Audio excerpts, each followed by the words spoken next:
But something that's super important to me when I work with a brand is getting to know them. If we're just going to show up and we haven't had any kind of prior discussion about their brand and their goals and even how they started their brand, if I don't know that, it's hard for me to tell an authentic story in the first place. In a world where everybody wants these quick social cut downs, 5, 10, 15 seconds, I have almost started to come back to those origin stories to be like, hey, this is a way you can stand out now. Spencer Roberts, welcome to the Story Arc Podcast, man. What's up, man? Thanks for having me. Stoked to be here. Glad you're here. So, Spencer, you own and operate Forged Film Company, Yep. which on your website, it says something to like, I don't want to get it wrong, but it says like crafting films for hardworking brands. Yep. And I remember coming across your work and just deeply connected with it because it just had a very authentic, purist, human type of films that you were creating for brands, as opposed or in contrast to like a typical commercial, corporate, polished, flashy type of branded video. It was more rugged, raw, and authentic. And I really like that. And so I wanted to have you on the podcast to talk about what it takes to build a film company like that. What inspires your style? How do you talk with these brands and negotiate sort of this type of content for them and how it's valuable for them? And I think there's a lot of people that are interested in this type of content, probably more people that would be watching or listening to this podcast in that kind of style. Sure. A little bit more raw, gritty, maybe not quite as polished, or at least could appreciate that. So again, I wanted to have you on to talk about that. So welcome again, Spencer. It's great to have you on, man. Yeah, man, thanks. I appreciate it. It's definitely been a little bit of a journey. I never saw myself really as being a business owner the first time I picked up a camera, but that's kind of where it led me. So, been lots of ups and downs and lessons learned, but here we are. Yeah. When you get into the film industry or any creative arts, you think purely the art. You think purely of the creative craft, and then you're like, wait, I have to run a business. I'm the CEO, the CFO, I run it all here. And so there is like, I mean, you could have, I know there's tons of podcasts out there that are just completely dedicated to creative business owners. And I think we kind of throw that in here a little bit because that is part of it is that solopreneur creative mindset, but then also like, okay, you feel this need, this desire to express creatively and be able to use the skill sets that you've adopted to help other brands. So let's talk about this. Like, why, or well, first, I think I kind of know why you tend more towards these rugged, hardworking brands. Tell us like where you live and then how you get connected with some of these brands. Sure. Yeah. So I live in Virginia in the Appalachian Mountains. I live currently about an hour from where I grew up. I grew up in a little place called Grayson County, Virginia. So now I moved 2 counties east to Floyd County, Virginia. Floyd's like a cool little artsy community, couple thousand people, but a lot of art, a lot of artists. It's a really inspiring place for people who are creative to live. There's not a whole lot of like creative industry here necessarily in terms of like a lot of people making a big salary doing it, but it's a lot of passionate artists. So growing up where I did, man, it was kind of raw, rugged, scrappy people is all I've ever known. That's kind of what I grew up around. My whole family was blue collar workers. I think I was maybe like the first male in my immediate family to graduate college. So just super hardworking people, blue collar, like I said. And so that was really when I started doing storytelling, the only thing that made sense to me. I grew up around, I got like a crash course before I left home and went to school in storytelling, and I never really knew it. I just grew up around these people who, these old folks, man, they've had stories passed down for generations and generations about their parents, the way that they lived and scrapped and got by and made a life for themselves. So, I've got a bunch of real just funny people that can tell great stories in my family. So we would sit around on the porch, it's all we did is just hear these stories. And I didn't know at the time that was crafting, kind of my understanding for storytelling that would lead into what I'm doing now. So I guess how, that came to transpire into how I would work with brands. When I started my company, the more corporate, polished commercial stuff just felt kind of untouchable to me. It wasn't really what I knew.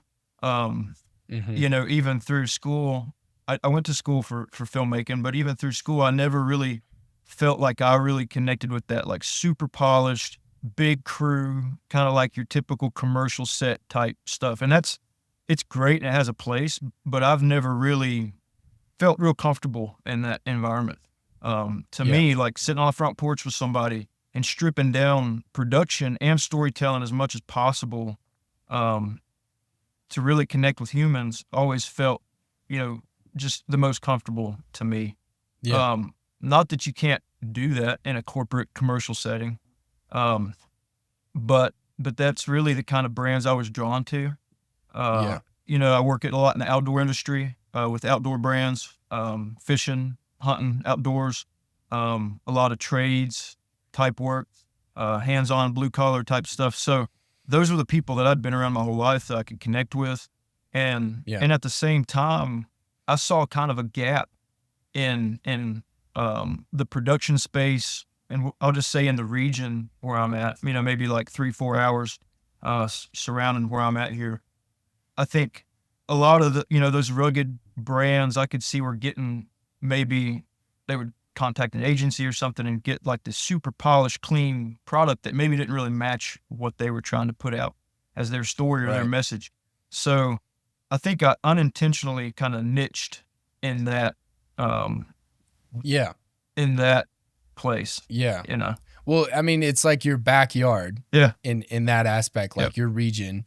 And then you're using, I love like the front porch analogy, but it was also a reality for you. Sure. Like you would literally sit there and you guys would talk about stories, and I feel like it's that culture in your region that makes more sense. And there's plenty of pockets of that sort of blue collar story, classic, timeless, purist, traditional vibes, that can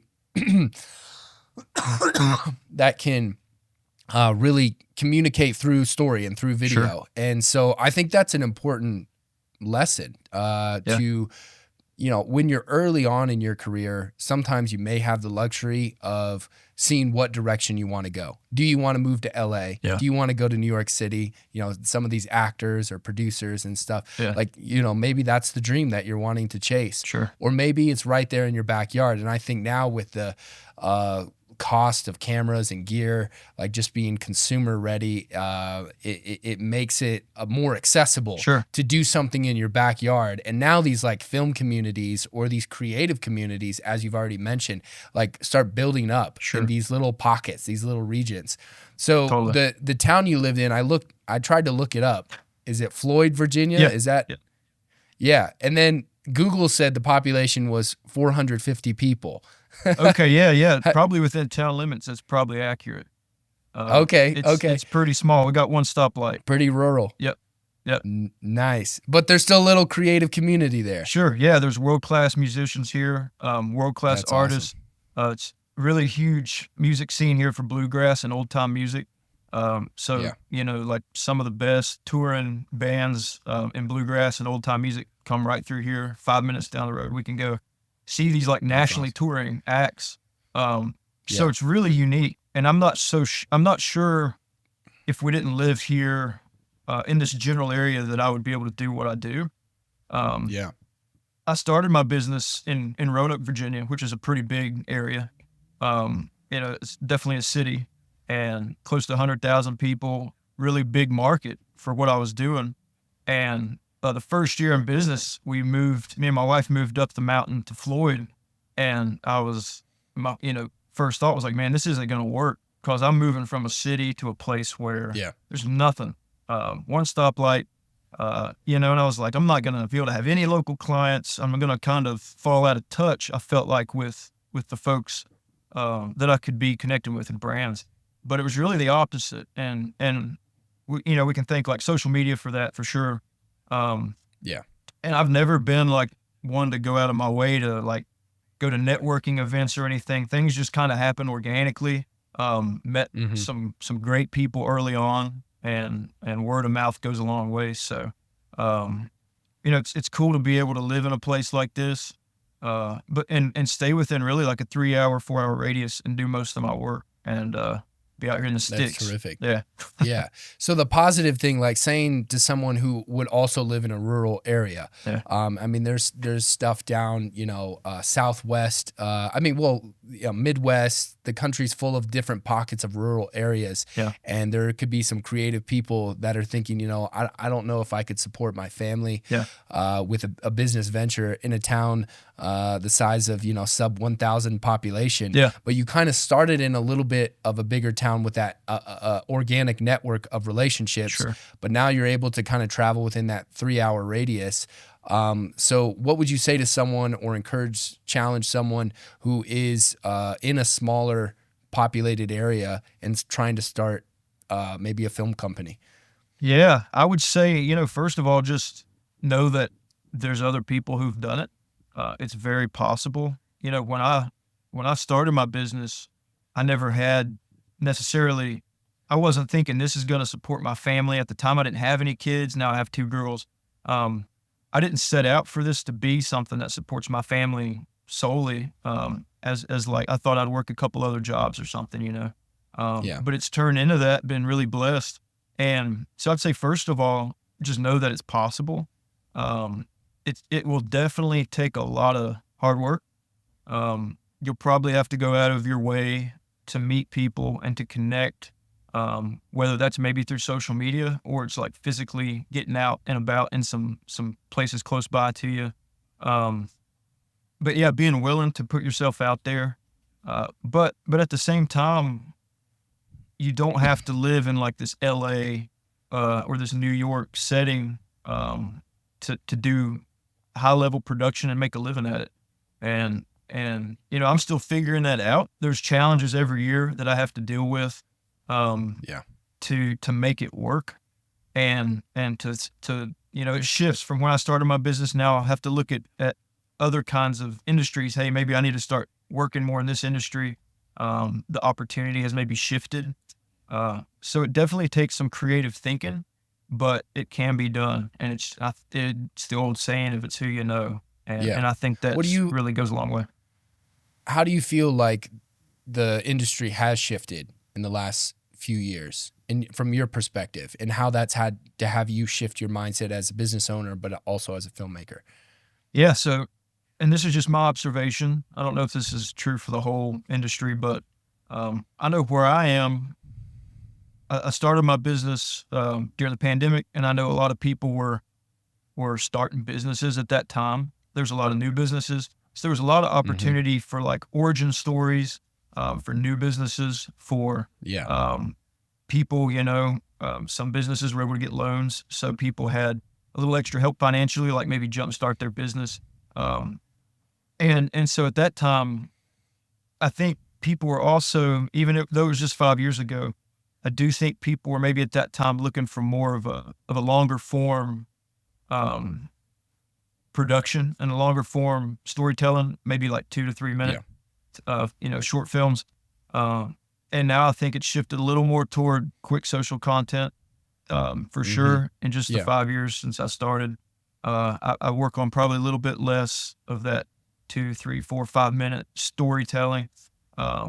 Still definitely do that, but maybe that's the way that it shifted. And just the way people run businesses, man, it's fast paced, and it's just sometimes, it's pumping out as much content as you can for folks, and sometimes it is being more intentional and still telling that story. But that is definitely the challenge, I think, is convincing or really pitching the idea that origin story film or a customer testimonial would be a valuable asset to their sort of social media marketing campaign. Yeah. Because a lot of it is posting. They're posting daily. They're posting on their phone. They're looking for those views to engage with their audience. And right now, that's where our culture is at, to a degree, on one side of it. I feel like I've been working really hard at creating a package. I call it the timeless brand, or that's what's on my website, is crafting films for timeless brands. Very similar sort of ethos of what I'm trying to do, but I'm trying to package it in a way that's the same type of videos, these longer form, short form, storytelling, docu-style branded content videos, but then packaging it over like a 3-month, like a quarter deal. So they have more cut downs, they have more stills they can post and really atomize all that content. Yeah. And I don't think that is like as popular. Not because people don't want it, but I don't think people just know about it. Yeah. So they're just going straight to the phone and doing that. And it's free for them too. And it's just coming up with their own creativity. How can I engage with my followers or my audience or grow that? And so it is a bit of a challenge. Is there any way that have found recently to combat that, like with packaging your content or offering more social media reels, or like, is there any way to combat that from your end? Yeah. So I think a lot about that. One thing, that I've started to discuss with some people, some brands I work with, is in a world where everybody wants these quick social cut downs, 5, 10, 15 seconds. I have almost started to come back to those origin stories to be like, hey, this is a way you can stand out now, because very few people are putting out like a 2-minute, 3-minute story. And that has its time. Obviously, it's not for every brand to have an origin story or a longer form video like twice a year or something, but definitely have started to do, kind of like what you're saying, offer a 60-second with 5 reel broken out from that content. Also do a little bit of retainer work, social, for folks, giving them just consistent social content. So that's something I think that is really, I would maybe say like the biggest opportunity for creators right now would be like social contracts with brands, and just creating consistent content for folks, because you can still, and a lot of times how that will happen for me is I'll engage with a brand, we'll do an origin story, and then they realize that the content it creates positive feedback from their customers, and they want to continue that. A longer video doesn't make sense after they've already just done that. So we'll turn around and do 12 reels throughout the year, and more of like contract based work. And I think there's a big opportunity for that for folks who can give brands a return on their investment. Right. Yeah. And I think it's important that not every brand is shopping for what you're offering. Yeah. Too. Sure. Like how many times do we go into stores and they're asking like, hey, do you need any help with something, or whatever, like, and sometimes maybe you're just shopping or whatever, like, I'm not going to buy anything. I'm just looking around. I'm just here with my wife or something like that. Yeah. But like, I think sometimes it's easy for small business owners to get sort of a little depressed or sad when not every company out there, a brand that you reach out to or have a contact with, doesn't want to do work with you. Yeah. And it may not be, there's nothing to do with you, not personally, not even your quality of work. It just doesn't fit their business model. Sure. So I think that's like part of the work is narrowing down who your ideal customer is, and then creating a model for that, like creating a pitch deck or sort of a package. Like, here's what I believe can truly help you. I think I spent a lot of time thinking, if I'm in their shoes, if I'm that company, and I have X amount of dollars for this, marketing production, would it be valuable to make this film? Not just fun, not just cool. Because I think you got to get over that hump of like, oh, this will make you look cool. Yeah. People will think, oh, wow, they're so awesome. I think you got to think of a little bit longer term value. And if you package it in a way that says, okay, we're going to shoot a branded film, and then we're going to have like 5 cut downs from this that we can put as reels. We'll also have, 25 stills or 50 stills. Yeah. So now it's this whole package deal that they're getting for, one price. And then you say, okay, let's do this. And then at the end of, 3 months from now, let's do it again. Yeah. But now this time, let's do like a customer profile video. Yeah. I think that's like a great idea. So what about like, why do you think it's important to tell stories that are authentic, that are raw? Like obviously you're serving a customer that is also providing that, but I would say this could be for really any brand. Why do you think in a broader scope, it's important for brands to tell, brands to tell stories that are more authentic and story driven? Yeah. When I first got into filmmaking and working with brands, that was something I heard all the time, was like authentic. And I don't know that I really knew what that meant when I first started.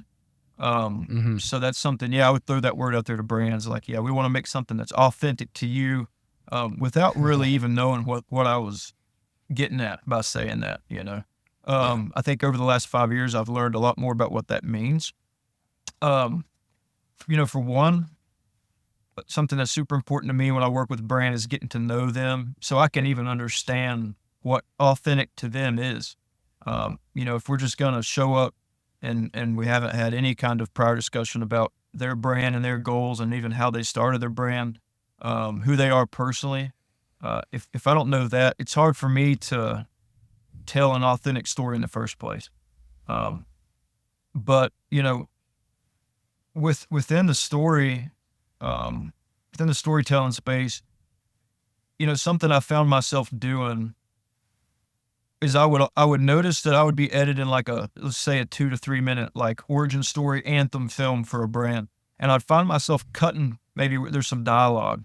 I'd find myself like cutting things that felt like a little bit too edgy, or a little bit too like that might be too much in their clients or their customers' face when they watch it. Maybe that was a little too personal, and I was maybe like over polishing videos to the point where I was editing like the authenticity out of things. So then I started to think, man, like these brands, I got this great piece of dialogue from this guy, and it's like him. Maybe it's like a fishing guide. He lands a big fish and he's stoked and he's saying all sorts of crazy stuff, and that would get cut by like 10 different people. But I started to think, let's leave this stuff in these films, whether it's a 10-second reel or whether it's a 3-minute short film, because this is who this person is. And maybe it doesn't fit the description of like a standard commercial or a standard corporate video, but this is, like you've said, I like to think my stuff's a little bit raw and authentic in that way. So that's been a way that I've been able to work that in, is let's leave some of those moments in films and in social media content that people can connect with, and it just kind of cuts through the rest of the stuff on social media that we scroll through, and hopefully grabs people's attention. Right.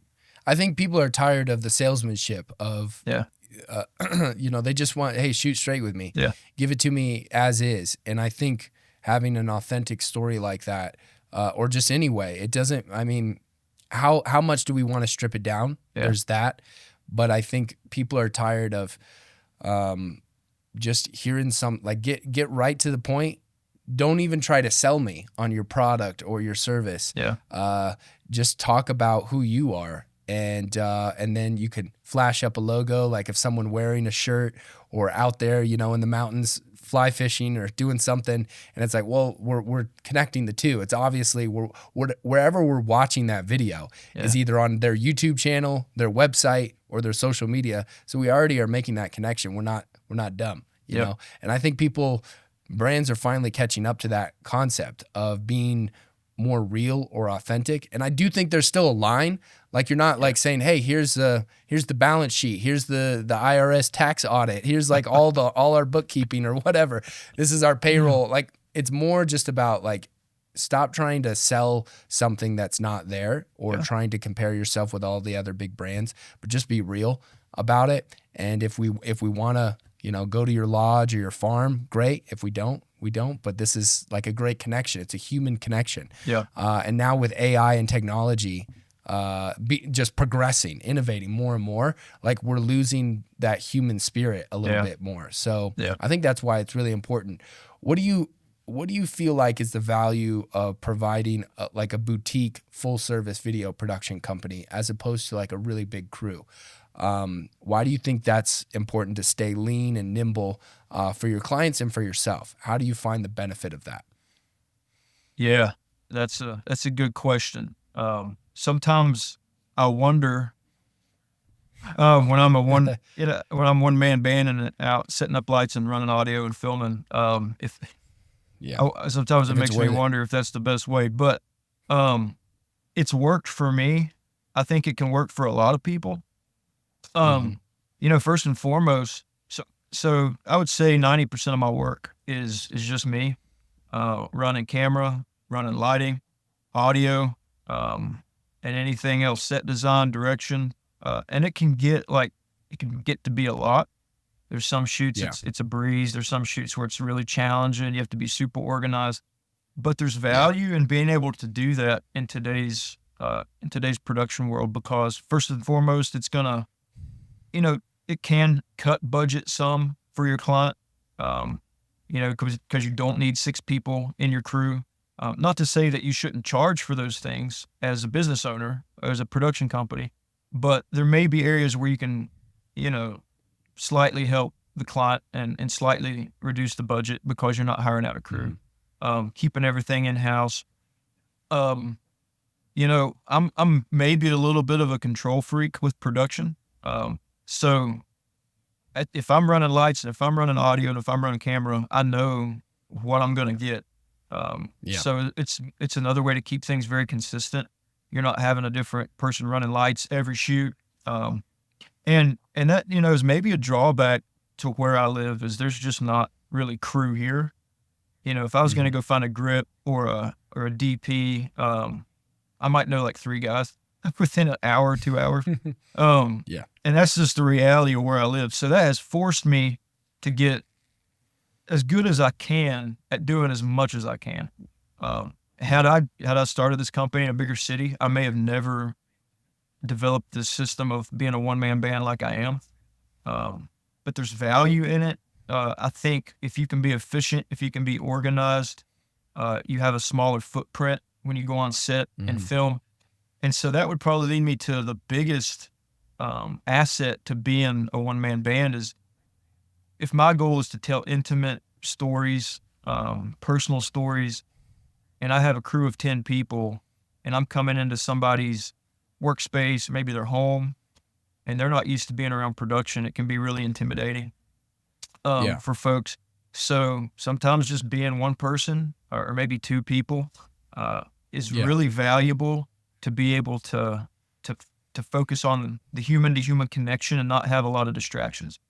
A lot of times I'll sacrifice lighting, or maybe the perfect shot, the perfect setup for the story. If somebody's going to be comfortable on their couch with a window light, let's let it roll. If I'm going to start, pulling out C-stands and lights and boom poles, and they're going to get uncomfortable and start looking around and like, what's going on?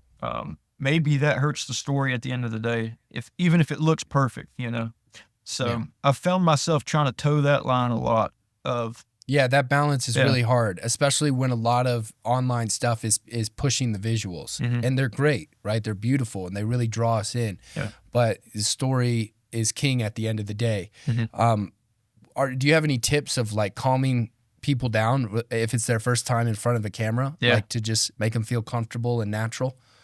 Yeah, what I always try to do, man, is never just roll up to a set with all my gear, start just setting stuff up, going crazy. If I have folks that I've worked with for years, I can do that. They know the drill. But, especially first-time clients, first-time brands that I'm working with, if I feel like somebody's maybe not been in that situation before, I'll leave the equipment camera in the truck when I get on set, and we'll just chat for a minute, try to just get to know them a little bit and let them know that I'm not, and this is true, I'm not just here to film you and get what I need and bounce and not try to connect with you as a person. I'm not just here for the job, but I'm here to get to know you, um, and make you comfortable. There's situations where I'll work with talent who are on camera a lot, and maybe they're models for outdoor products or something. They know the drill. They can take direction. That's a different kind of situation where you don't have to be as intentional. But yeah, just trying to not rush things, jumping right into what the production side of it, but getting to know the person first.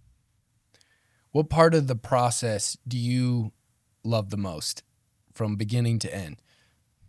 Yeah, good question. I enjoy most aspects of it. The load in and load out can get a little rough. So as a one man band, so not that. Yeah, that's the least favorite part. Starting with the least favorite. Yeah, let's start with that. Don't like that, but I would say when I'm able to put forth a finished product that I do feels authentic to people, and it sounds kind of corny maybe, but when I deliver that to the client or the brand, and you can tell it hits home and it really resonates the way that they wanted it to, it's really rewarding. I've done stuff before for brands who have maybe hired out a production company who wasn't a good fit for them and got a product they weren't happy with.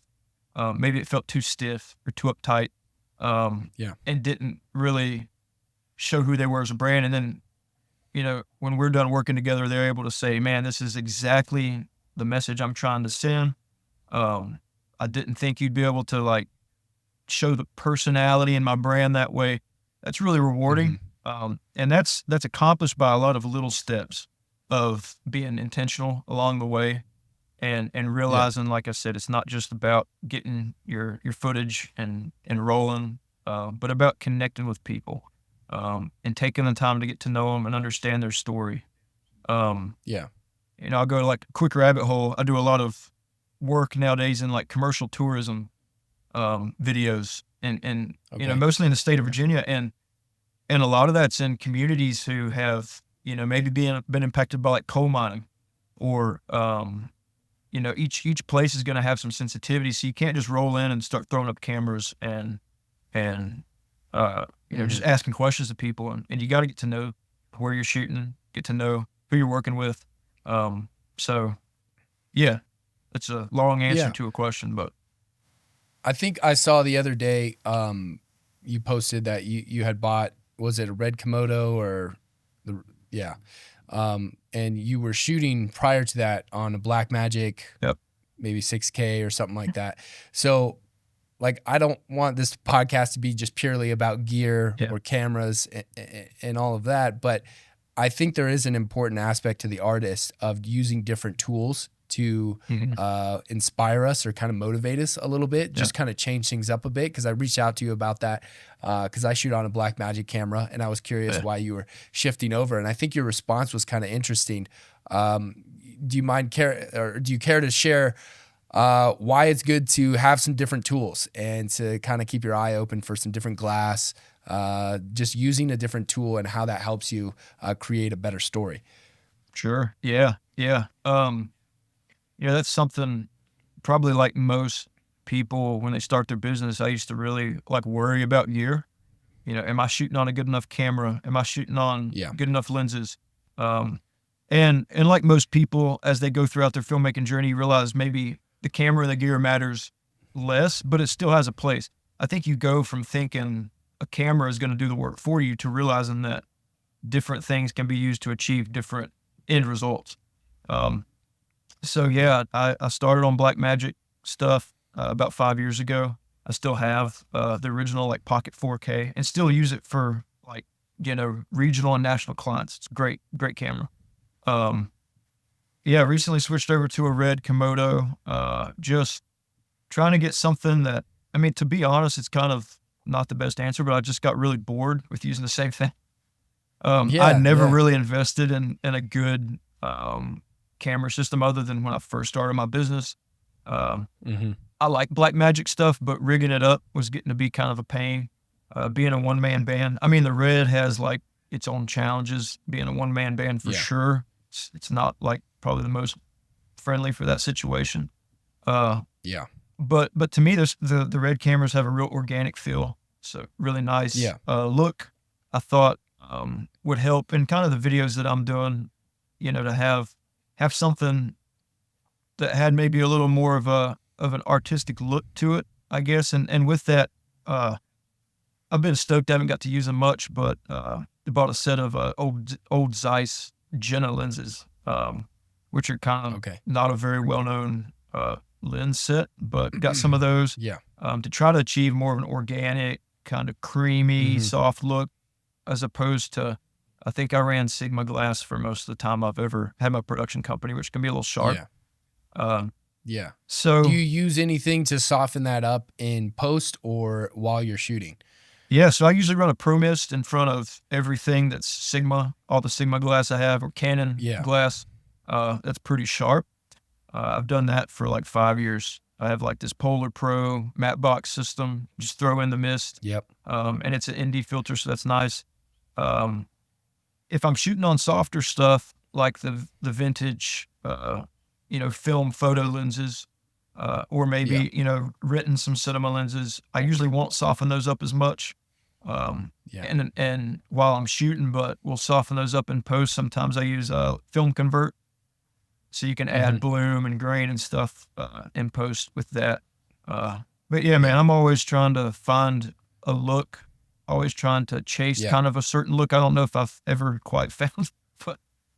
Well, I think it's like over time, the compounding effort of it, because that's how I look. We always look back at our stuff and like, wow, 2 years ago, I can't believe I made that dumb video or whatever. Like the growth that you have, but I think that's the point is like you're not growing if you don't have that mindset. Sure. When you look back and you're like, oh yeah, there was some areas for improvement. Yeah. Sometimes I look back and I'm like, oh, that was pretty decent. I noticed one thing is, when I spend more time on a project, like hours, like twice as much as I would normally, it usually lives twice as long. Yeah. Like in terms of the shelf life of like it being like decent.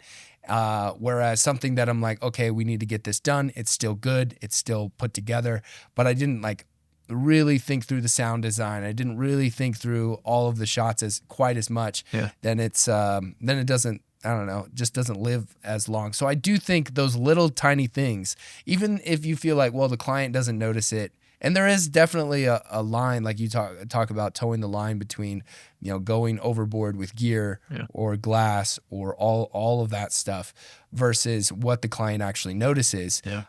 But I do think it helps the artist, to express a better story, to get, to ignite the flame of excitement of what's in front of your camera. Is if you feel like, I've got a new toy or tool to use, like this is exciting. Yeah, for sure. Yeah, that's interesting. If you're gonna do it year after year and shoot after shoot, production after production, you got to find ways to, I've found, like, challenge yourself to get better. I've definitely found myself in that, thought process of, will the client I'm working with even notice that I pull down and save all the highlights on this clip?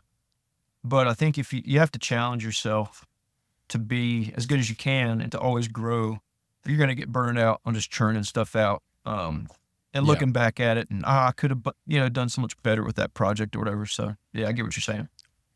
What currently inspires you? Like, is there either a movie, a TV show, or a filmmaker or artist, or just a genre of culture, history? There's so much that can inspire us when we look around. What currently is inspiring you? Yeah, so, I draw a lot of inspiration from where I live, really. Don't, kind of embarrassing, but I don't really watch a lot of movies. At the end of a day of like staring at a screen for 8 or 10 or 12 hours, I've usually like done with screens. But where I live, it's super, we're out here in the country, lots of wildlife, lots of things to get into just here on our property. We got a bunch of chickens down here below the house, and getting the girls out in the evenings and running around and playing in the creek. That stuff definitely resets the mind after a long day of just slugging away to edit.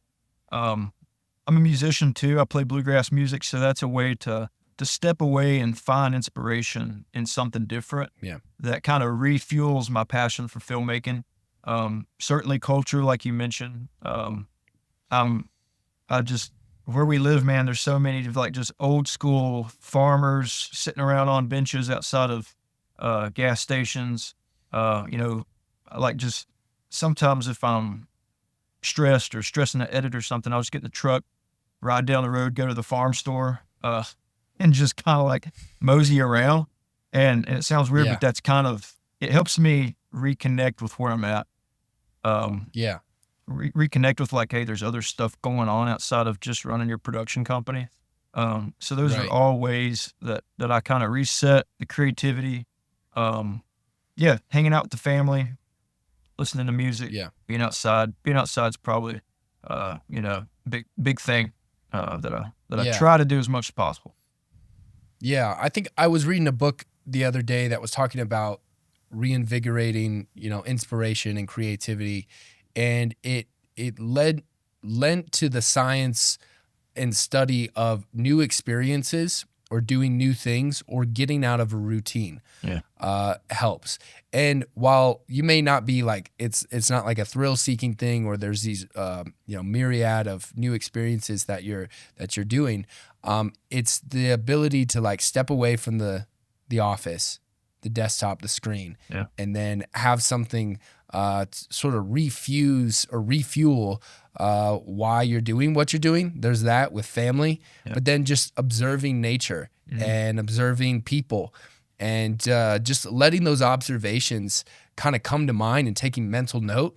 And then that's the way I am. It's just I observe things, and then you connect the dots. But if like you just stuck into your office all day, or even just did this exact same thing, you just woke up, office, fed the chickens, played in the creek, went back to bed. It was just the same stuff.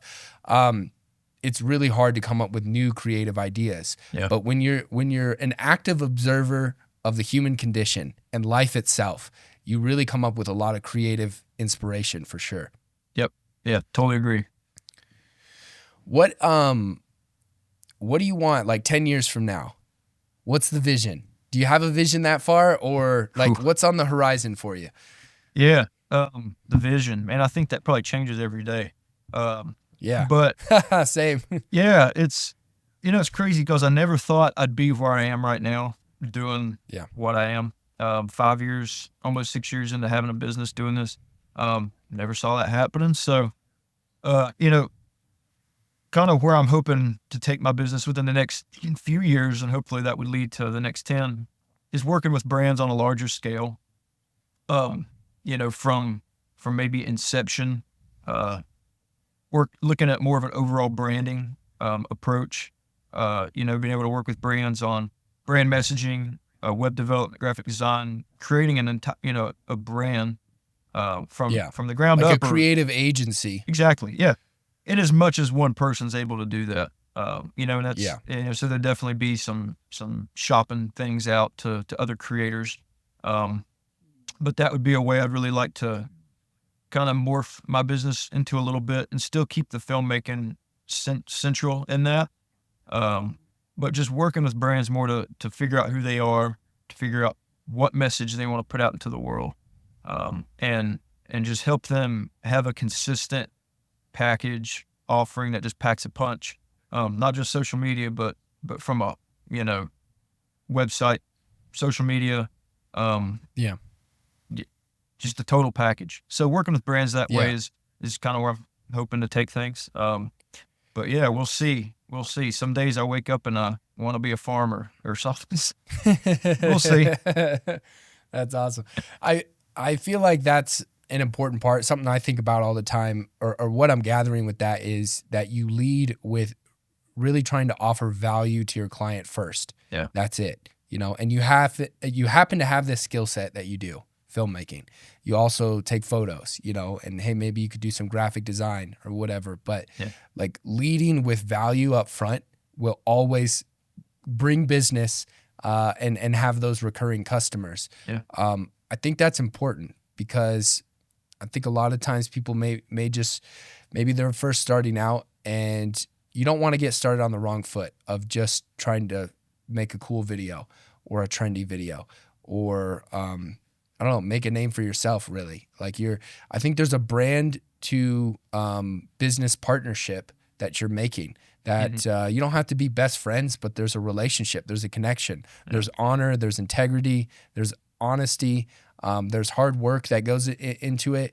And obviously not every brand is going to treat you, amazingly well, but there's something about, and I've heard this I've seen chats, comments, and Facebook groups and all of this is that, and YouTube videos is that usually, if you lower your prices, you're going to get a lower quality client. If you lower your values and your integrity, it's going to be the same. You're going to see the reciprocation is going to be exactly the same. So I feel like what I've really gathered from this conversation for sure is you lead with value. You lead with the integrity, the principles, the morals up front, and then you kind of let the rest of it sort of take care of itself. Yeah. That'd be a good way to sum it up. I mean, I think when you do that, things like money, repeat business will take care of itself. I've certainly never done this just to make money or, try to get rich, even though that's probably no danger of that happening. But, it's getting to know these brands and who you work with just has so much value. You'll enjoy, what you're doing more. And certainly, like I said, people want to work with you time and time again. And if you can solve, kind of goes back to offering more than just one service. If you can solve multiple problems for people, that's going to make their life just that much easier. Because, business owners are busy. They've got stuff going on. They don't want to be, having to shop things out to like 10 different people if they don't have to. So I think there's a lot of opportunity out there just to help brands solve problems that they have with getting their message out there and putting forth good marketing. Yeah. Well, Spencer, I really appreciate you coming on, man, because I love your work. I think it's great. I was, fortunate enough to be introduced to you and just to see what you're doing because it's an inspiration. I love the fact that you're in a rural place, but yet you're serving the community at large and you're providing like an excellent product. So it doesn't mean that, if you live in a low populated area that you can't do big stuff and really cool stuff. And we're not at all bashing bigger crews, but the possibility is to, hey, you can leverage story and tell really great stories on a more intimate, like 1, 2, 3 person crew. And really serve your community, serve the community, serve brands. And I think that's like a powerful lesson that we can learn. So thanks so much for coming on the podcast, man. Appreciate it. Yeah, man. I really appreciate it. That was a blast. Definitely good to talk through stuff. And yeah, people are willing to grind and have a vision. It can happen, man. It's definitely a possibility. It happened for me. So. Yeah. So Spencer Roberts, Forged Film Company. You got to check out his work, Instagram, Vimeo, website, all of that. So thanks for watching. Thanks for listening. Appreciate it. Thanks, Spencer. Yeah, man. Thank you, Drew.